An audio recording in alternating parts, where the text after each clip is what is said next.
कभी ज़माने के भूले हुए खित्ते मेरावेल में जहाँ समंदर सोए हुए खुदाओं के गीत गुनगुनाते थे, एक मलिका रहती थी। मलिका इलारा। उसकी गोद में 4 बच्चे पैदा हुए जिन्हें लोग रोशनी के वारिस कहते थे। सबसे बड़ा शहजादा लीवोर, बहादुर और नर्म दिल। फिर शहजादी अमीरा, जिसकी हंसी जख्मों को भर देती थी। और जुड़वां बच्चे रिन और लायरा, जो ग्रहण की रात पैदा हुए, किस्मत के निशान बनकर। मगर उनकी खुशियों पर साया पड़ गया। मलिका की बहन जालिम मलिका सेराफीन ने हसद में आकर बच्चों को सायों के समंदर में फेंक दिया ताकि तख्त उसके कब्जे में रहे। लेकिन समंदर ने, जो कभी इलारा से मोहब्बत करता था, बच्चों को निगलने के बजाय अपनी गहराइयों में पनाह दे दी। और यूं वो 4 सितारे वक्त के धारे में गुम हो गए। सालों बाद वही 4 सितारे वापस लौटे, बड़े होकर अपने मुकद्दर के निशान के साथ। जब वो महल के दरवाजे पर पहुंचे तो हवाएं थम गईं। पुराने सुतूनों पर चांदनी टपक रही थी और दीवारों पर उनकी माँ का मुजस्समा खड़ा था। चेहरा पत्थर का था, मगर आंखों में रोशनी लरज रही थी, जैसे वो अब भी उनका इंतजार कर रही हो। लेकिन अंधेरे के पर्दे में सेराफिम जाग उठी। उसकी सरगोशी फिजा में फैल गई।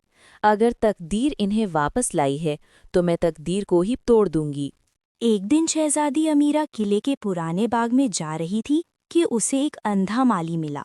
उसने कहा, तुम्हारी खूबसूरती चांद जैसी है, मगर उसमें एक कमी है, वो है अब्दी ऊस की रोशनी, जो जलते हुए जंगल में छुपी है। जब अमीरा ने ये बात अपने भाई लीवर को बताई तो वो चुप रहा। मगर रात के अंधेरे में उसने अपना घोड़ा तैयार किया और खामोशी से निकल गया। वो तूफानों और आग के दरख्तों से गुजरता हुआ जलता हुआ जंगल पहुंचा, जहां दरख्तों से शोले टपकते थे। वहां एक छोटा सा फीनिक्स का बच्चा तड़पता पड़ा था। उसके परों से धुआं उठ रहा था। लीवर ने उसे अपनी चादर में लपेट लिया। वो बच्चा बोला, तुम्हारी मेहरबानी ने मुझे जिंदगी दी, बदले में मैं तुम्हें तोहफा देता हूँ। अचानक राख में से एक चांदी का फूल उगा, जिसके कतरों में रोशनी बह रही थी। लीवर ने वो ओस का कतरा एक शीशी में भरा और वापस लौटा। जब अमीरा ने वो कतरा अपने चेहरे पर लगाया तो उसकी खूबसूरती आसमानी हो गई। मगर महल के सायों में साजिशें दोबारा जाग उठीं। सेराफिन की जासूस औरत, जो धुएं की तरह आती थी, अमीरा के पास आई और बोली, शहजादी, तुम्हारी रोशनी बेमिसाल है, मगर अगर तुम्हें अलवालवर का गाने वाला सेब मिल जाए तो तुम्हारी शान आसमान से बातें करेगी।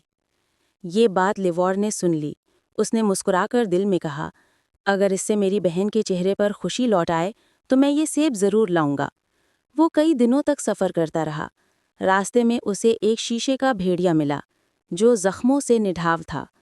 लिवोर ने अपनी ज़रह का एक टुकड़ा तोड़कर उसके जख्म पर रखा। भेड़िया फौरन सहत्याब हो गया और बोला, इंसान, तुमने अपनी रोशनी बांटी है, बदले में मैं तुम्हें तुम्हारा रास्ता दिखाता हूँ। वो उसे रेत के पहाड़ तक ले गया, जहाँ ज़मीन के नीचे वो दरख्त था जो गाने वाले सेब देता था। लीवर ने वहाँ से सेब तोड़ लिया, मगर वो दरख्त एक शोला अजदहा का पहरा था। जब अजदहा ने लीवर की शीशे की ज़रह में अपना अक्स देखा तो डरकर समझा कि दुश्मनों की फौज आ गई है और भाग गया। लीवर कामयाब हुआ। जब वो लौटा, अमीरा की आंखों में रोशनी और दिल में शुक्र भरा हुआ था। लेकिन सेराफीन के दिल में जलती हुई नफरत बुझी नहीं, बल्कि और तेज हो गई। ये सुनकर ल्यूमर ने आखिरी सफ़र का इरादा किया। रात के अंधेरे में बगैर कुछ कहे वो घोड़े पर सवार हो गया। रास्ते में उसे एक ज़ख्मी सफ़ेद कबूतर मिला। ल्यूमर ने उसे पानी दिया, मगर कबूतर बोला, मुझे बचाना चाहते हो तो मुझे एक मोहब्बत भरा बोसा दो। उसने वैसा ही किया। कबूतर के परों में रोशनी भड़क उठी और वो बोला, जब तुम पहाड़ के करीब पहुंचो तो चढ़ने की कोशिश ना करना, बस लेट जाना और सो जाने का बहाना करना। ल्यूमर ने वही किया। थोड़ी देर बाद सब्ज परिंदा नीचे उतरा और कबूतर को चोंच मारने लगा। ल्यूमर ने झट से उसे पकड़ लिया। परिंदे के एक सुर्ख पर से उसने पहाड़ को छुआ और फौरन जादू टूट गया। पहाड़ फट गया और सैकड़ों लोग आज़ाद हो गए, जिनमें उसके भाई, बहन और खोई हुई माँ इलारा भी थीं। محل میں جشن برپا ہوا۔ چاند کی ملکہ کے آنسو بہے، مگر اس بار خوشی کے۔ آسمان پر 4 ستارے پھر سے چمکنے لگے اور ملکہ سرافین اسے اندھیرے کی گہرائیوں میں جلاوطن کر دیا گیا، جہاں روشنی کبھی نہیں پہنچتی۔ یوں تقدیر نے فیصلہ کر دیا، روشنی کے وارث جیت گئے۔ مون